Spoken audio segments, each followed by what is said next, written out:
Dios les bendiga, hermanos, en esta mañana.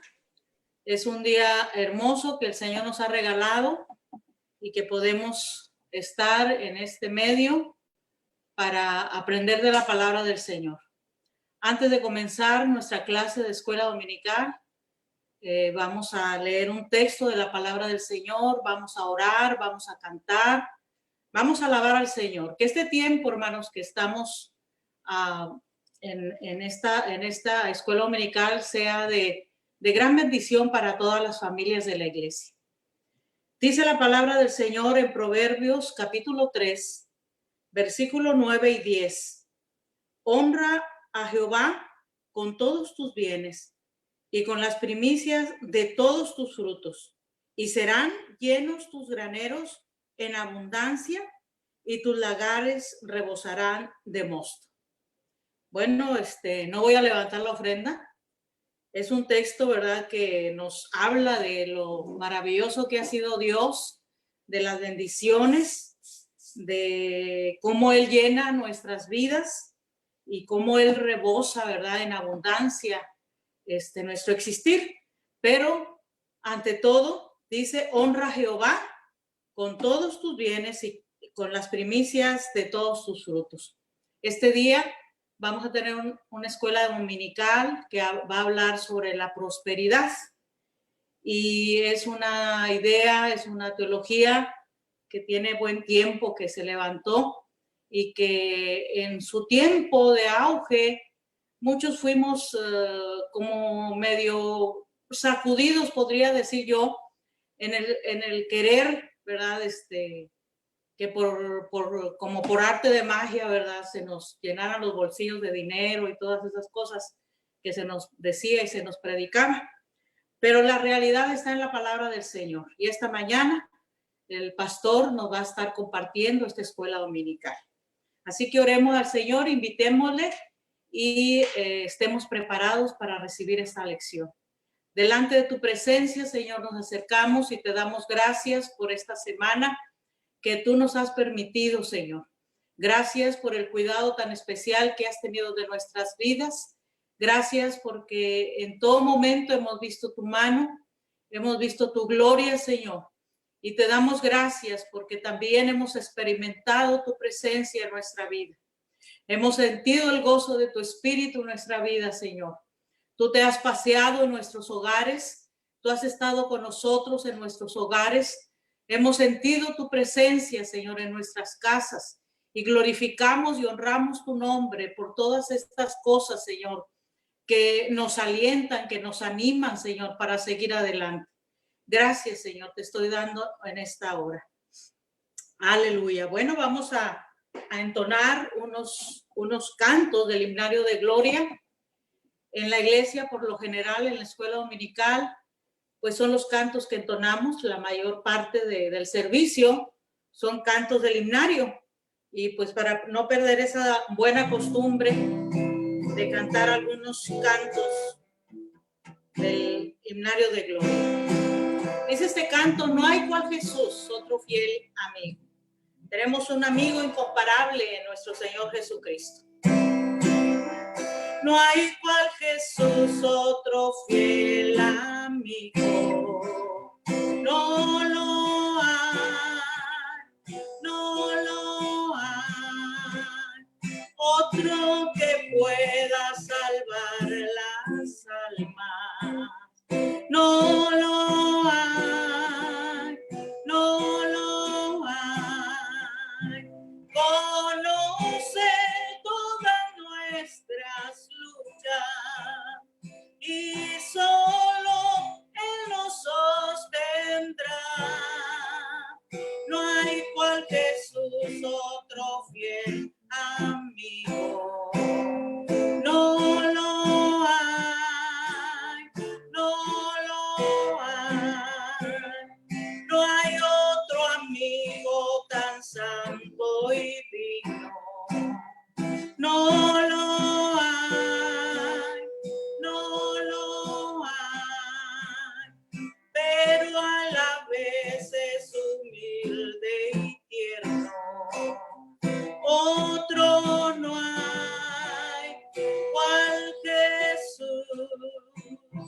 conoce todas nuestras luchas y solo Él nos sostendrá.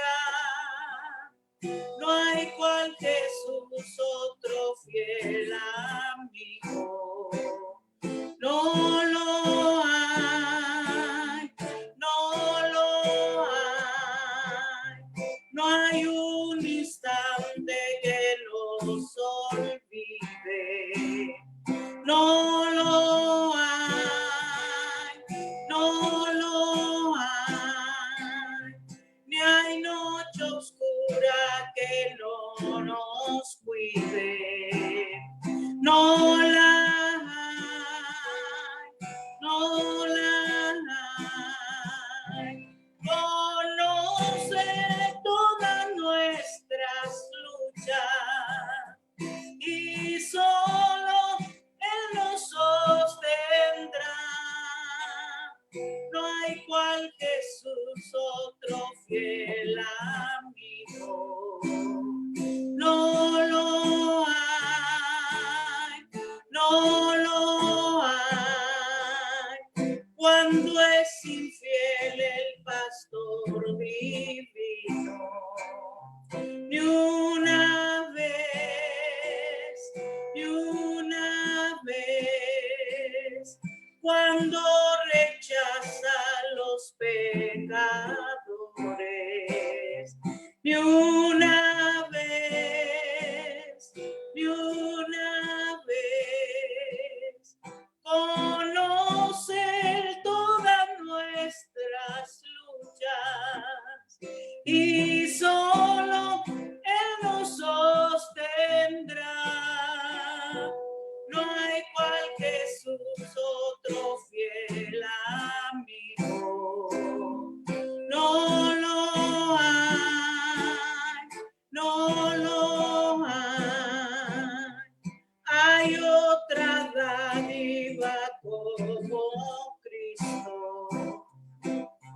No la hay, no la hay. Ha prometido Él estar conmigo hasta el fin, hasta el fin. Conoce todas nuestras luchas y solo Él nos sostendrá. No hay cual Jesús, otro fiel amigo. No lo hay, no lo hay. Qué hermoso saber que no tenemos a veces llevamos decepciones, ¿verdad? En la vida, no sé cómo haya sido, ¿verdad? Su vida, pero lo que sí podemos saber es que tenemos un amigo maravilloso en nuestro Señor Jesucristo. No hay mejor amigo que nuestro Señor. Aleluya. Este canto dice, oh bondad tan infinita hacia el mundo pecador. Dios en Cristo revelado, dice, su eternal y santo amor. Gloria a Dios. Voces, hermano, alabe al Señor. No me deje sola cantando, cante usted también y alabe al Señor en esta hora.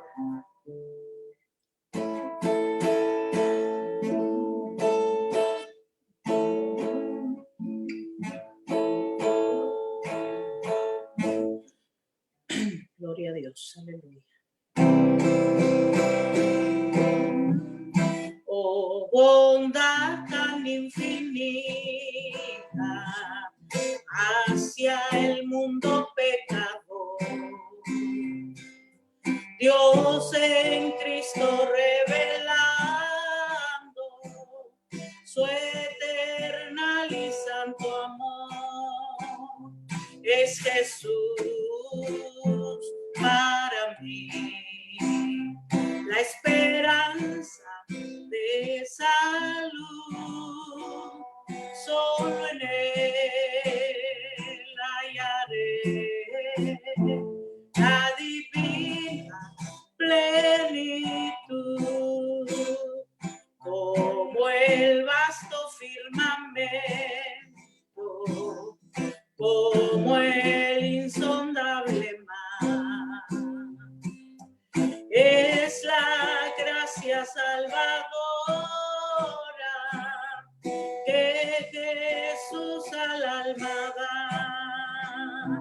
es Jesús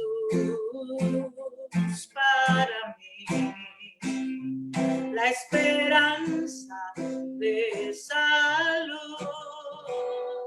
Solo en Él hallaré la divina plenitud.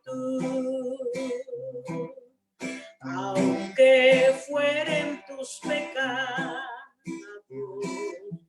rojos como el carmesí, en el río del Calvario hay limpieza para ti. Es Jesús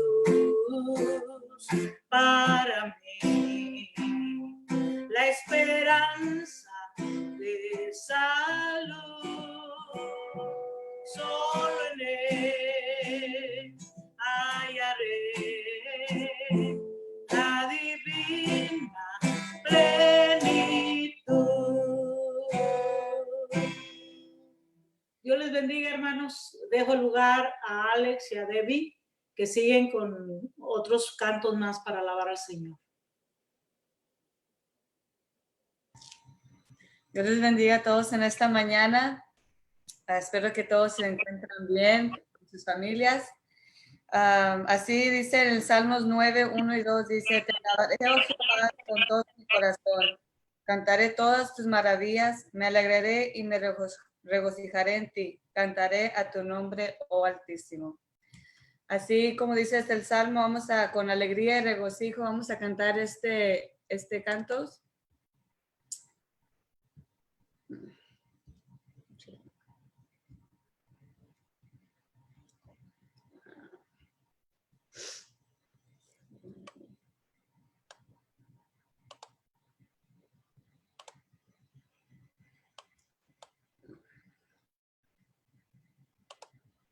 Que dice: tu nombre levantaré.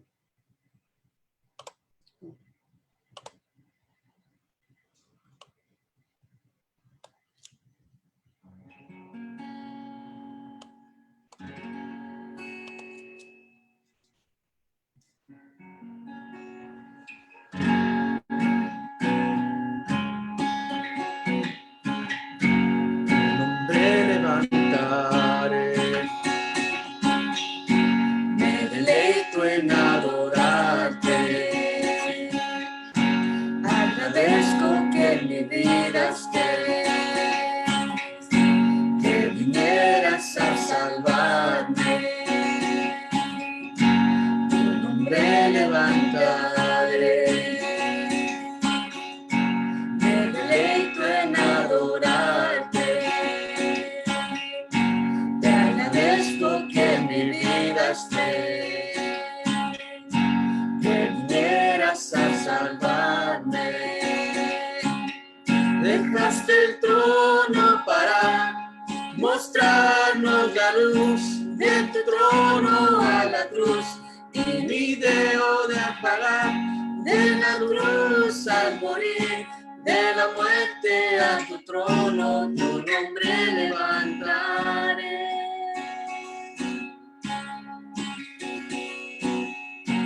Lord, I lift your name on high, and I love to sing your praises. I'm so glad you're in my life. I'm so glad you came to save us. You came from heaven to earth to show us the way, from the earth to the cross. My debt you paid, from the cross to the grave, from the grave to the sky. Lord, I lift your name on high. You came from heaven to earth to show us the way, from the earth to the cross. My debts you paid, from the cross to the grave, from the grave to the sky. Lord, I lift your name on high. Amén. Así Así con este mismo gozo vamos a cantar este coro que dice, cuán grande es Dios.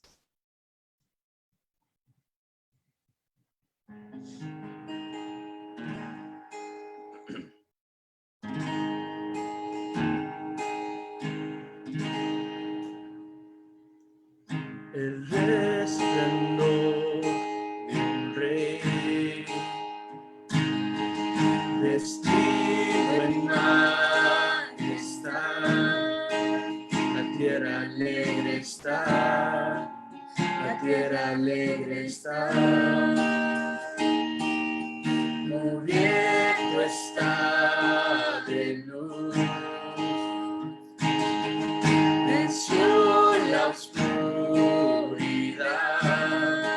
y temblará su voz, y temblará su voz. Cuán grande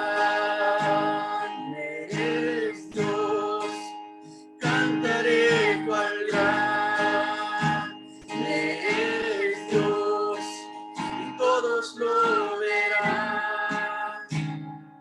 Cuán grande eres Dios.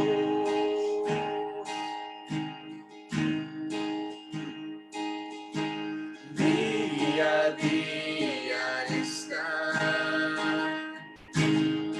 el tiempo está en él, principio y el fin, principio y el fin. La Trinidad de Dios, el Padre, Hijo, Espíritu, Cordero y el León, Cordero y el León. Cuál grande eres Dios, cantaré cuál grande eres Dios, y todos lo verán. Cuál grande eres Dios. Tu nombre sobre todo es. Eres digno de alabar, y mi sed dirá cuál grande eres Dios.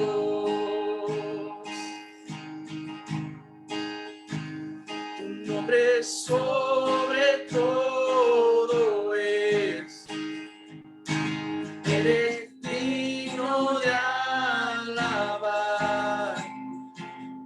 y mi sed dirá cuál grande eres Dios. Mi corazón entona la canción.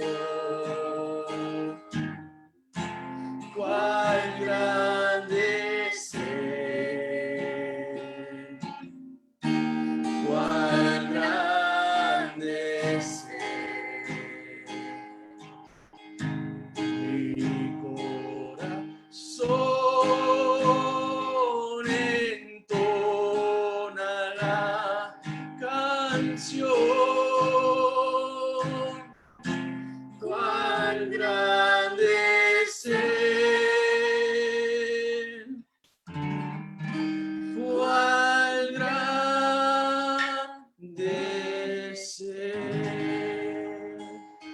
Amén.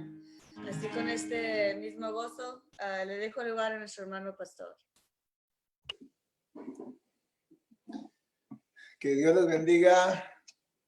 Qué gusto saludarles, hermanos, en esta mañana de domingo. Y vamos a tener una interesante lección.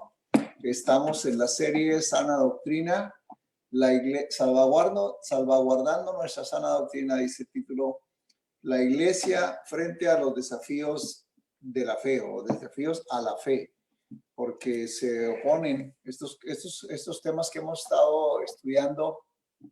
Son movimientos son ideas que son promovidas por personas, por grupos, por iglesias y que se oponen a la sana doctrina, a la fe bíblica que siempre hemos creído.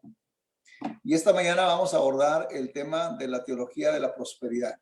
Vamos a leer 3 textos bíblicos y entonces estaremos considerando este tema desde el origen, las ideas y la respuesta a estos conceptos.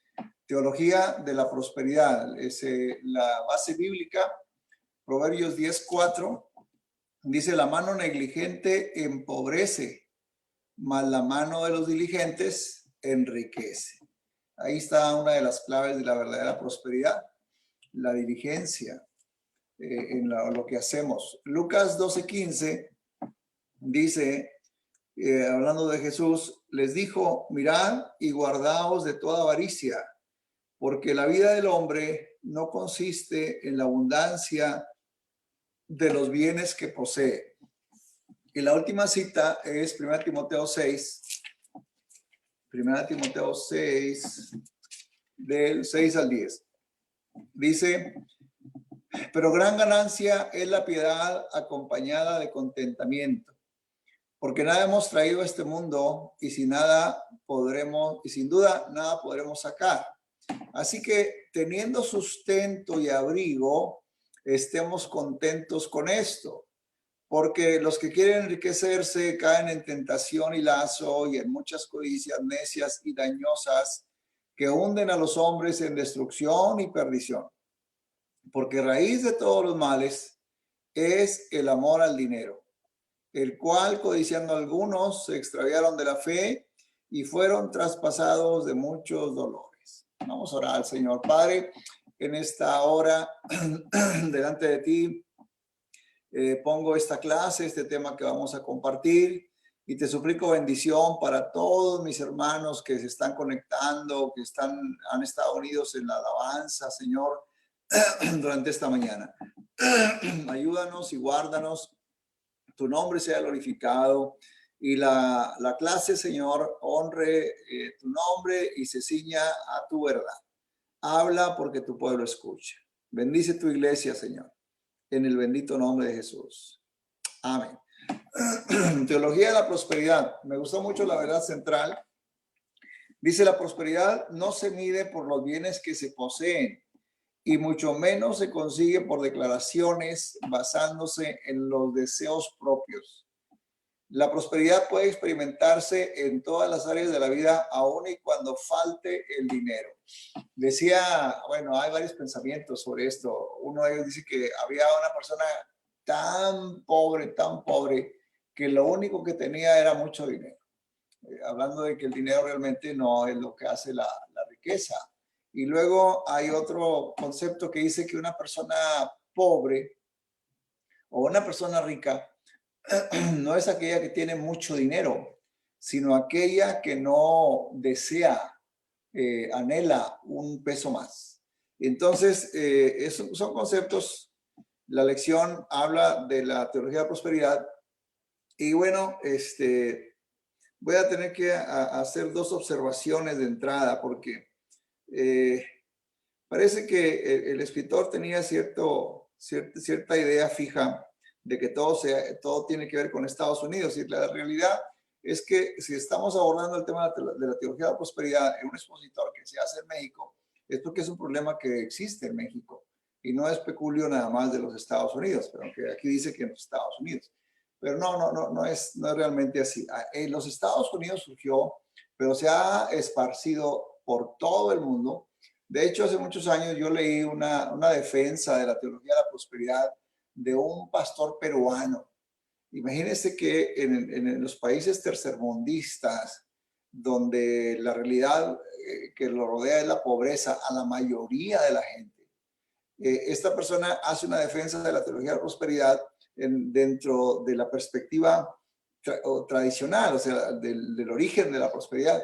Entonces, es un problema que afecta a las iglesias, que a veces por deseo nos gustaría que fuera cierta, y entonces la queremos abrazar, pero cuando se analiza estos puntos a la luz de la palabra de Dios, nos damos cuenta que realmente no es bíblico y que es bueno que nosotros nos desmarquemos de las ideas populares de la prosperidad, de la teología de la prosperidad o el evangelio de la prosperidad, que también se le llama, y veamos lo que la Biblia dice sobre prosperidad. De uno de los pasajes que leímos aquí, Proverbios 10:4, nos da luz sobre ese punto. Dice, la Biblia presenta la prosperidad como un estado del alma que descansa en la gracia divina y no es producto de una gran fe. El punto 1 de la lección dice perspectiva de la teología de la prosperidad. La teología de la prosperidad se da en el movimiento que se llama movimiento de palabra de fe. Palabra de fe es un movimiento que nace por los años 60, 70 y se hace muy fuerte en los 80 cuando se le da cara a la prosperidad. Pero ellos tienen una enseñanza de que el hombre es un pequeño Dios que tiene un poder creador en su boca, en su lengua. Y si lo que dice, lo dice con fe, entonces lo que confiesa con fe tiene la capacidad de crear eso que declara, eso que confiesa, eso que decreta, es una palabra más nueva. Y entonces esa es la idea de la teología de la prosperidad que surge del movimiento de fe. Si quiere anotarlo por ahí, si tiene su expositor, anote ese concepto ahí en un lado donde dice perspectiva de la teología de la prosperidad. Surge del movimiento de fe. El movimiento de fe lo inicia un señor que se llamó Kenneth Hagin, H-A-G-A-N. Entonces, él es aunque aquí la lección dice que el proponente fue Kenyon, realmente no es así. Aquí hubo un error de datos. El proponente formal de la teología de la prosperidad fue Kenneth Hagin, quien a su vez toma de Kenyon. Kenyon es la fuente, pero no es el promotor del movimiento. Él ni cuenta se dio. Él murió en el 48, ni cuenta se dio de que se inició un movimiento de prosperidad producto de la lectura de sus libros. Y luego, la realidad es que Kenyon era un pastor bautista en el norte de Estados Unidos que asistió a una escuela de pensamiento positivo que se llamó Emerson, la escuela Emerson, donde se enseñaban las ideas de Phineas Kimby. Kimby es uno de los promotores, o fue uno de los promotores de la parapsicología, es decir, psicología revuelta con ocultismo. Y entonces de ahí toma Kenyon la idea del pensamiento positivo, lo pone en sus escritos como pastor bautista con ideas de pensamiento positivo de la escuela de parapsicología Emerson. Y entonces 20, 30 años después de que muere Kenyon, viene Kenneth Hagin, un pastor en la zona del centro de Estados Unidos, y casi que plagia las ideas, porque incluso hubo demandas en los juzgados de Estados Unidos, porque Kenyon, los dueños de los derechos de los libros de Kenyon demandaron a Kenneth Hagin de haberse copiado de alguno de los libros. Entonces, Kenneth Hagin se une a otros predicadores como Kenneth Copeland, como John Austin, como Robert Schuller, que ellos fueron los principales promotores de fines del siglo pasado de las ideas de la palabra de fe y de la teología de la prosperidad. John Austin murió y se quedó en su lugar Joel Austin, el que ahora es pastor en Houston. Robert Schuller murió y bueno, su trabajo desapareció porque no pudo darle seguimiento. Pero en el ambiente nuestro, Cash Luna es uno de los principales promotores de estas ideas y no son los únicos. Todos los ministros que salen en TBN, en Trinity Broadcasting Network, en inglés, que tiene su sede en Dallas, y el enlace que tiene su sede en Centroamérica, todos los predicadores, bueno, la mayoría, por no decir todo, porque puede haber alguna excepción, la mayoría de los predicadores de esos canales pertenecen a la teología de la prosperidad. Y en nuestro contexto, pues en el Valle, uno oye en la radio, que yo casi nunca oigo radio cristiana aquí, esas ideas, las ideas de la teología de la prosperidad.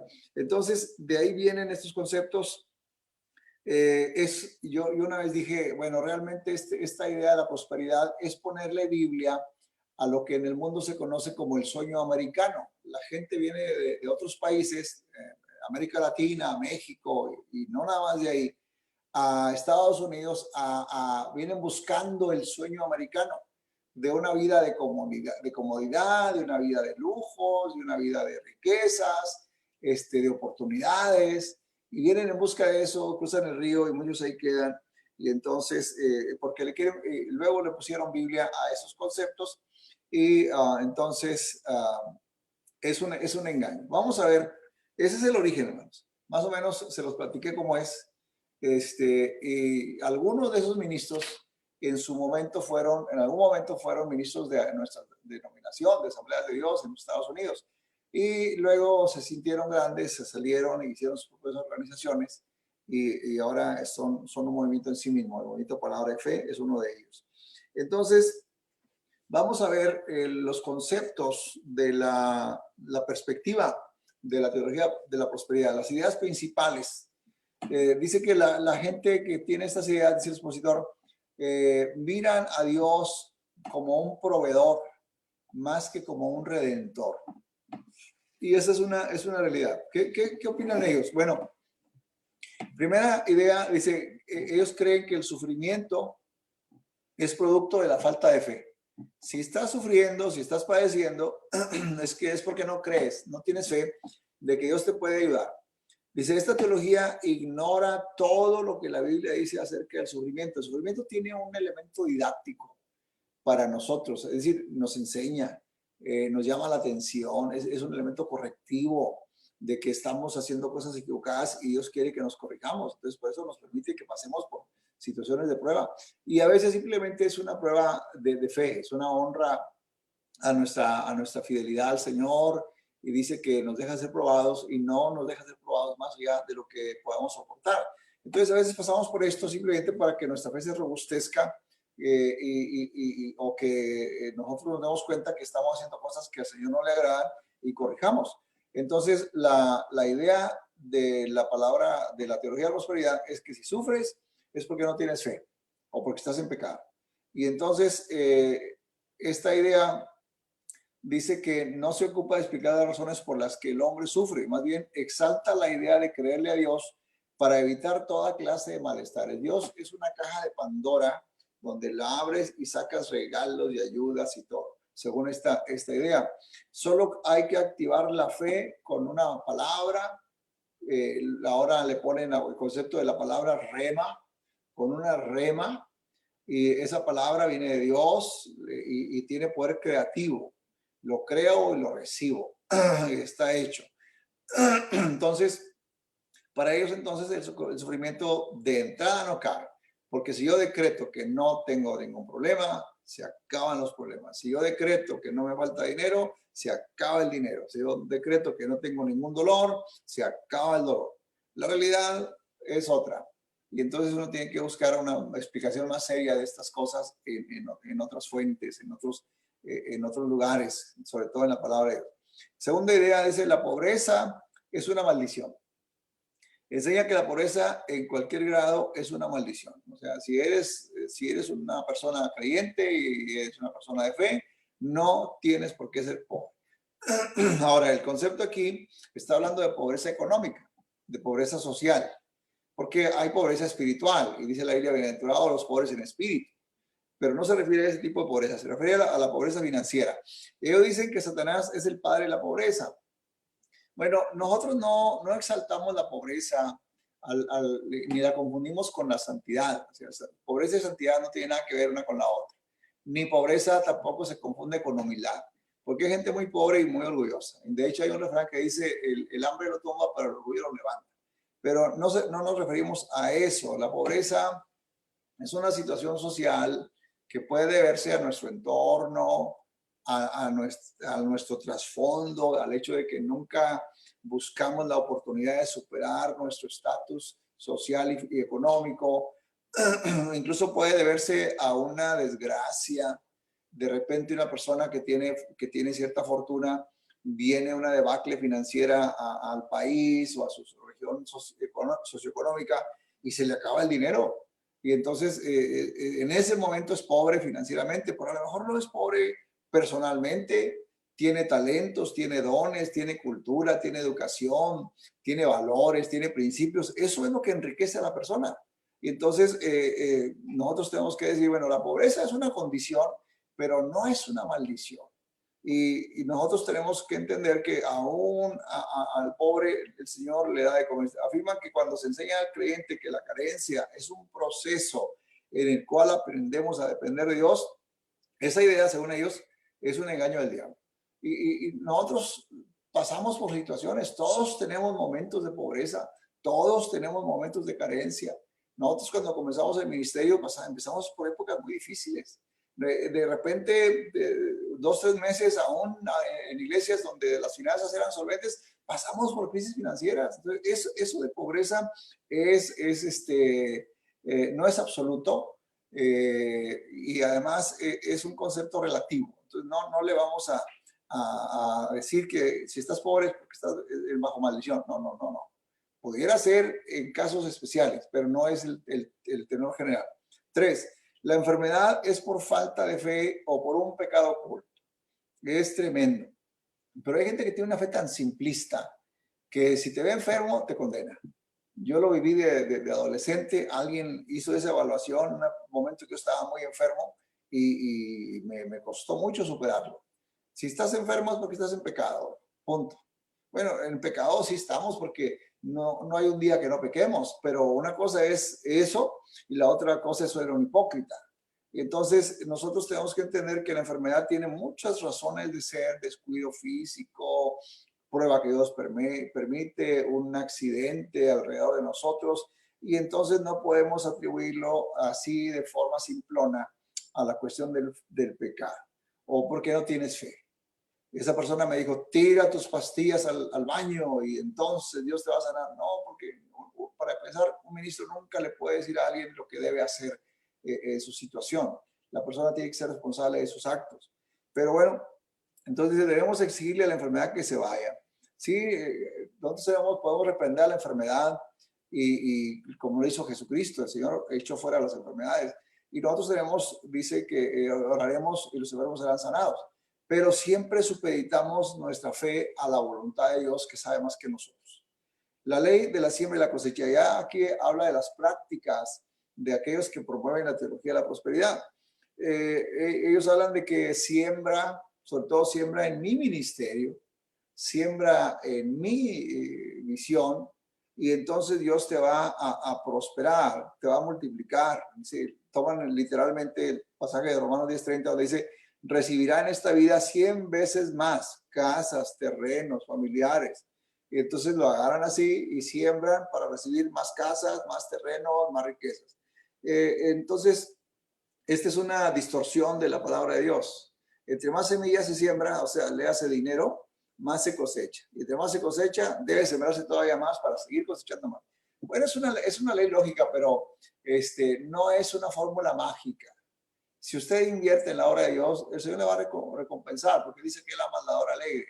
Pero no es un trueque, hermanos. No es un amarre que va a obligar a Dios a hacerlo. Dios es soberano y Él tiene tratos muy específicos con nosotros. Y luego habla de hacer un pacto de fe. Yo me acuerdo mucho de un evangelista de mediados del siglo pasado, que todavía duró muchos años, no sé si todavía, ya creo que no. Él le hacía, haga un pacto con Dios, venda su casa y mándeme el dinero y Dios le va a prosperar. Y mucha gente lo hizo, tremendamente. Pero entonces dice, asegurar que la bendición se espera sea liberada cuando hacemos un pacto financiero. Y luego hay los 5 deseos y el aceite ungido, el pañuelo ungido y tanta cosa.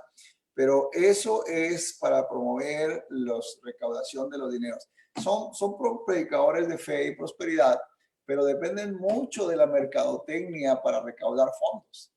Tienen que recurrir a la psicología del mercado, ¿cómo se llama? A los mensajes subliminales en los anuncios, en las promociones, para que la gente se impulse a dar, para mantener ese nivel de vida. Muchos de estos grandes predicadores de fe tienen mini jets, son dueños de aviones, son o sea, de yates, tienen fortunas, tienen casas de 4, 10 millones de dólares, pero a costa de sacrificar al pueblo. Esta enseñanza, cuando uno la compara con la Biblia, se da cuenta que es una distorsión de la verdad bíblica. La Biblia sí habla de prosperidad, pero el punto 2 de la lección, si usted está ahí conmigo en el expositor, va a ver que menciona 8 puntos de 8 aspectos de la perspectiva bíblica de la prosperidad. Un pensamiento que tengo aquí adicional dice que en la Biblia se utilizan varias palabras para expresar la idea de prosperidad. Solo una vez se relaciona con dinero. De estas 8 que vamos a ver, nada más una tiene que ver con dinero. Y en ninguno de los casos se refiere a algo que depende de la voluntad del hombre o que se consigue por declaraciones. Todo el tiempo es Dios quien provee el medio para la prosperidad. Ahora, vamos a ver entonces los aspectos bíblicos de prosperidad. Número 1, la prosperidad como un poder superior. Dice Génesis 39:3, el Señor estaba con José y hacía prosperar todo lo que él hacía.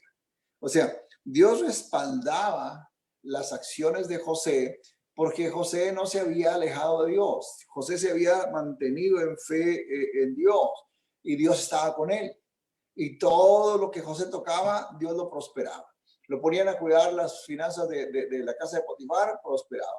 Lo pusieron a cuidar los asuntos de la cárcel, prosperaron. Lo pusieron a cuidar Egipto y bueno, manejó la adversidad, pero porque Dios hacía prosperar, o sea, respaldaba, le daba su espaldarazo a favor de lo que José hacía. Entonces, es apoyo, respaldo para que el resultado sea éxito en lo que se emprende o se hace. Esa es la prosperidad que marca aquí el pasaje en relación con José y que se puede aplicar para nosotros. Dice, también se usa en sentido negativo. Dice, el que encubre su pecado no prosperará, si no le va a ir bien, no le va a ir bien. Número 2, la prosperidad como espacio para vivir. Y dijo, citando aquí Génesis 26:22, y dijo, porque ahora Jehová nos ha prosperado y fructificaremos en la tierra. La palabra aquí da la idea de que Dios le dio a Isaac el espacio suficiente para vivir de manera que no existían límites. Una vez más, es Dios el que lo hace, no es el hombre por declaraciones. Cualquier bendición no es que nos la hayamos ganado, hermanos, es que Dios nos los ha otorgado y nos la ha concedido. Número 3, la prosperidad como sabiduría. Dice, para que seas prosperado en todas las cosas que emprendas. Bueno, el contexto de Josué 1:7 era que Josué tenía que leer todos los días el libro de la ley, de día y de noche meditarás en él. Dice, porque entonces harás prosperar tu camino y todo te saldrá bien. Entonces, en este caso, Dios le va a iluminar, le va a dar sabiduría. Dice, se alcanza al guardar, repetir, meditar y obedecer la ley divina. La prosperidad es una consecuencia de la obediencia a la palabra de Dios. Si usted obedece la palabra de Dios, es un buen mayordomo, vive una vida santa, una vida sencilla, sin ostentaciones, ni lujos, ni despilfarros, bueno, entonces va a ser prosperado como consecuencia de la obediencia a los mandatos de la palabra de Dios. Entonces harás prosperar tu camino y todo te saldrá bien. Entonces la sabiduría depende de Dios y no de nosotros. De hecho, cuando tomamos decisiones, le pedimos al Señor su voluntad, su iluminación, su sabiduría. Y cuando Él nos ilumina, entonces no es por mi inteligencia, sino por la obra del Señor. Número 4, la prosperidad como progreso constante. Dice que la gente de alrededor de Jerusalén, cuando Esdras regresó a reedificar el templo y la ciudad, se quejaron y le mandaron decir al rey de Persia, y la obra se hace y prospera en sus manos. Es decir, va adelante. Una persona prosperada, en el sentido bíblico, es una persona que lleva adelante su trabajo, su proyecto. A lo mejor usted está en un proyecto de vida de unos pocos años de casado y tiene un plan. Bueno, aunque todavía no tenga la casota que sueña, aunque todavía no tenga los recursos que sueña, pero ya va hacia allá. Dice, y la obra prospera en sus manos. Dios gradualmente nos va ayudando, bendiciendo, socorriendo, proveyendo para que la cosa siga adelante. Prosperar aquí tiene el sentido entonces, según el expositor, de progresar en la edificación de algo, en la construcción de algo. A veces le digo, es el proyecto de vida y lo llevamos gradualmente. Para todos los hermanos que ya tenemos años de carrera en el matrimonio, sabemos que los primeros años son difíciles y hay deudas y no hay muchos recursos y tira y afloja, y gradualmente le vamos hallando el modo a las finanzas y empezamos a ver que Dios nos ayuda y nos prospera, pero es Él el que lo hace. Entonces nosotros tenemos que entender que es el avance gradual hacia el objetivo que nos hemos puesto y que se lo hemos puesto al Señor en sus manos y que creemos que Dios nos va a bendecir. 5. La prosperidad como un estado del alma. Dice, prosperan las tiendas de los ladrones. Job 1:12-6. Aquí la palabra prosperan da la idea de una persona que está en tal calma que se siente segura. La prosperidad también se experimenta cuando se está en paz, independientemente de las circunstancias. Entonces, dice que en un pasaje del Antiguo Testamento, la palabra prosperidad es una traducción de la palabra shalom. Shalom significa paz. Entonces, es un estado del alma de tranquilidad. No nos espanta que haya un viernes negro, un lunes negro, un martes negro en la bolsa de valores.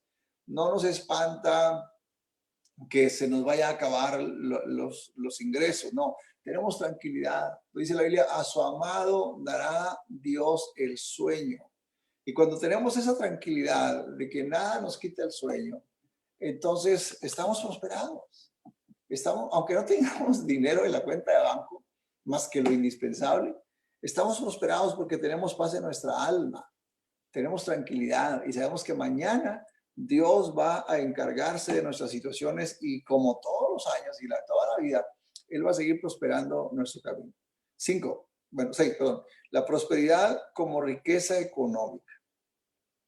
Dice, no prosperará ni durarán sus riquezas. Job 15:29. En este pasaje se usa la palabra que está directamente relacionada con los bienes y el dinero, que se puede tener en abundancia mayor que el resto de la comunidad donde vive.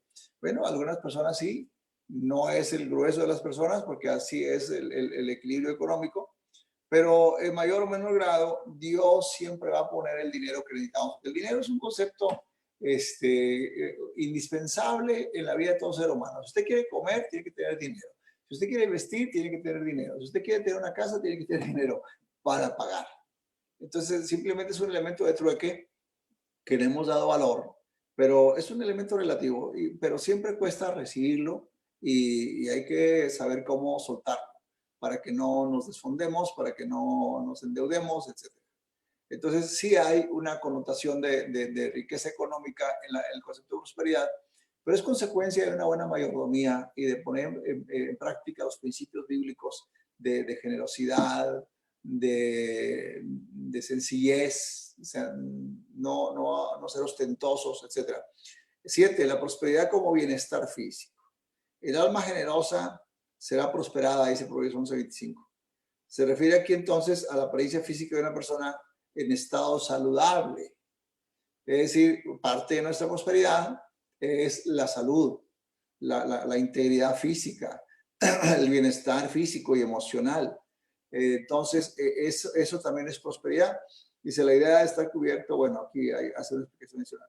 Las personas generosas comparten su riqueza a los más necesitados. La bendición económica, y bueno, y todo tipo de bendición, depende de que nuestras compuertas no siempre estén cerradas.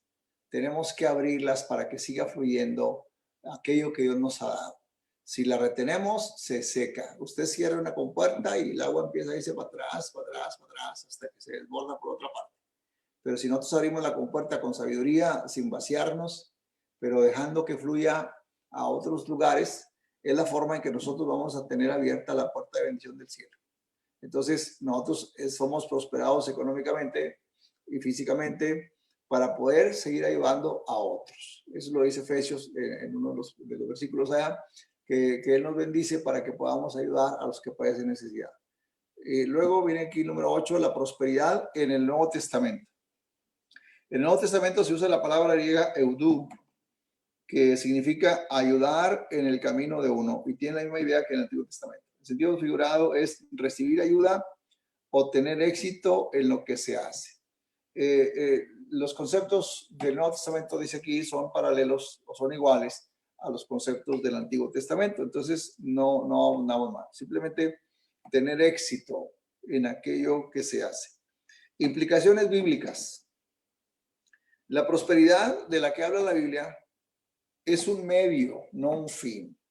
Es decir, si usted trabaja para ser rico, se quedó corto. Usted puede trabajar para ser rico, para hacer algo más.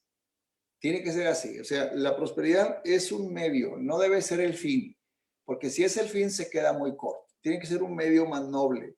Ayudar, trascender, servir. Entonces, dice, es el medio por el cual el hombre es bendecido en todas las áreas de su vida.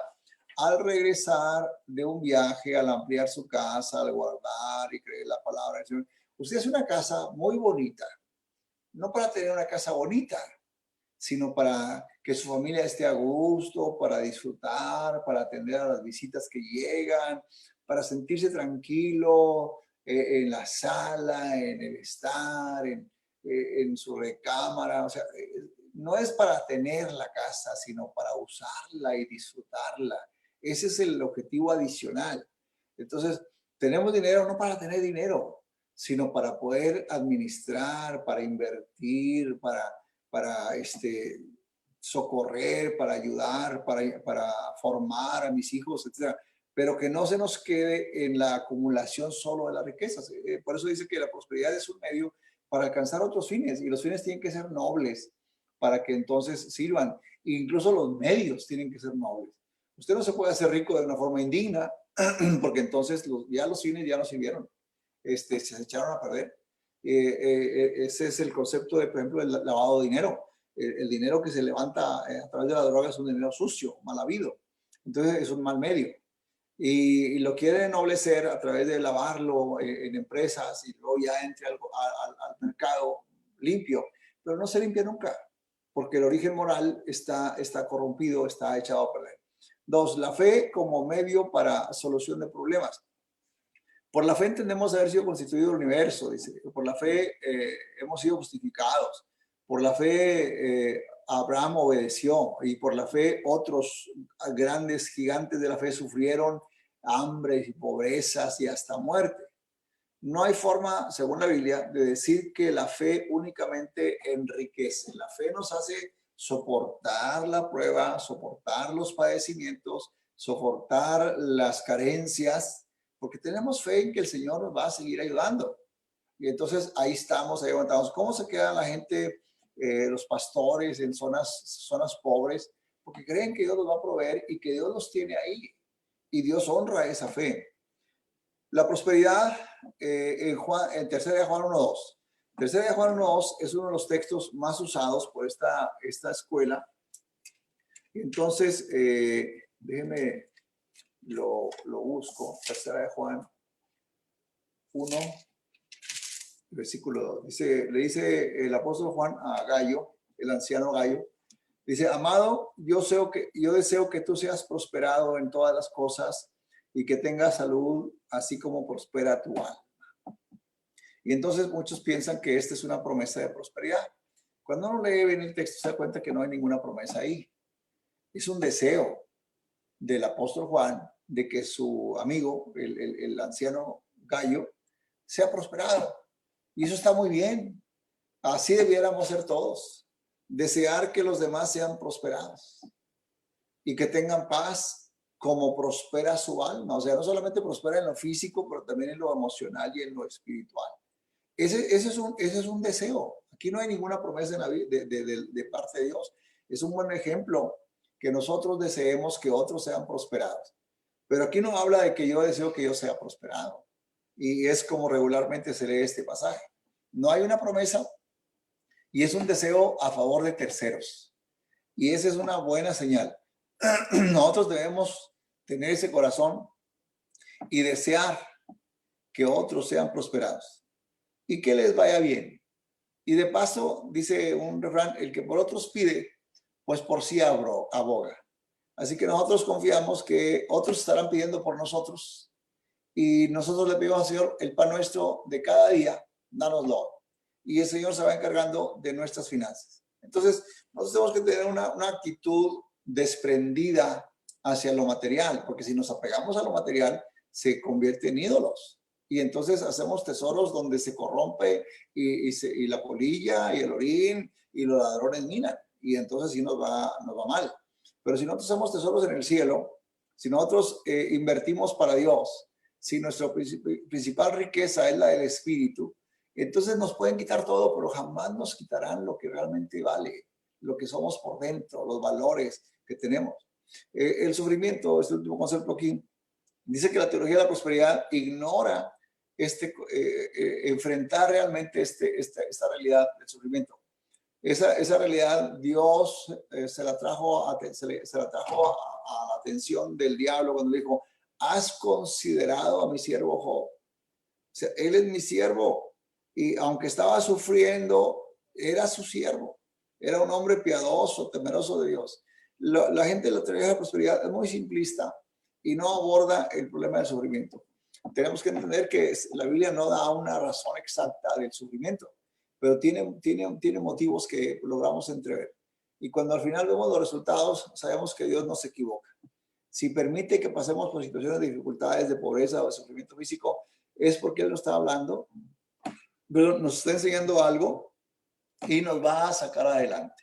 Así que mis hermanos, este concepto, no nos dejemos engañar con la idea de la teología de la prosperidad. Es un sueño que quisiéramos que fuera cierto, pero la realidad nos desmiente completamente. Así que nosotros vamos a confiar en el Señor, vamos a dejarle todo en sus manos. Dice que las expresiones que la gente usa de declarar, de decretar, de ordenar, de créelo y recíbelo, visualízalo, siembra, son evidencia de un evangelio de prosperidad y que tenemos que tenerle cuidado. Muchas veces la gente solamente incorpora los términos sin agarrar toda la teología, pero otras veces no, otras veces se comen el pescado con el anzuelo y entonces se quedan ahí atrapados. La prosperidad que la Biblia bendice y de la cual habla, ese es el resultado de la dependencia en Dios, de confiar en Él, de obedecerle a Él conforme a su palabra lo dice, de manejar nuestras finanzas conforme a los propósitos de Dios y de vivir una vida como Dios quiere que vivamos. La Biblia no promueve una vida ostentosa, la Biblia no promueve una vida llena de parafernalia, es decir, de cosas y esto y lo otro, no. La Biblia promueve una vida sencilla, una vida decente y digna, pero sencilla, sin ostentaciones, confiando siempre en el Señor. Y entonces, naturalito, si somos obedientes, si somos administradores, vamos a devenir bendiciones materiales. Yo puedo dar testimonio de cuando yo me convertí, la iglesia a la que yo iba desde adolescente, era una iglesia con gente sin carros. Pero cuando yo regresé a pastorear esa iglesia 28 años después, había de las camionetas de último modelo en esos años, de carros que no había dónde estacionarlos, y los hermanos tenían muy bonitas casas. Era consecuencia de la prosperidad. Soy pastor de una iglesia donde mis hermanos han sido bendecidos económicamente, pero no por arte de magia, sino por muchas horas de trabajo y de administrar bien sus gastos. Y sobre todo de invertir en la obra de Dios. Pagaron sus diezmos, siendo generosos de sus cooperaciones. Dios les ha dado a la iglesia Betel hermosos templos y hermosas casas donde vivir, sobre todo hermosas familias.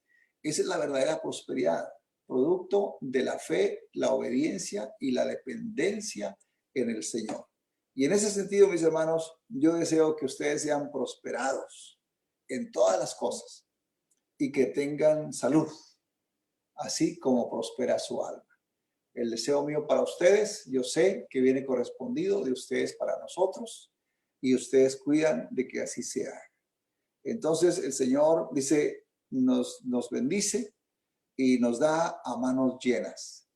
Déjenme orar por la palabra. Padre, en esta hora yo te pido que tu palabra se grabe en nuestros corazones, que pongas discernimiento en nuestra vida, Señor, para que no caigamos ingenuamente en este falso evangelio de la prosperidad, pero que no, esto mismo no nos lleve a negar la realidad bíblica de la prosperidad bíblica, sino a sentarnos en tu palabra, esperar cosas buenas de ti y soportar en fe los sufrimientos, las carencias, a veces la pobreza por la cual pasamos, pero tenemos una vista más allá de estas cosas terrenales que pasan, y que lo que viene, Señor, eso nunca perece, y que nuestro espíritu se enriquezca de valores y de verdades del cielo, que es lo que nos hace diferentes al mundo.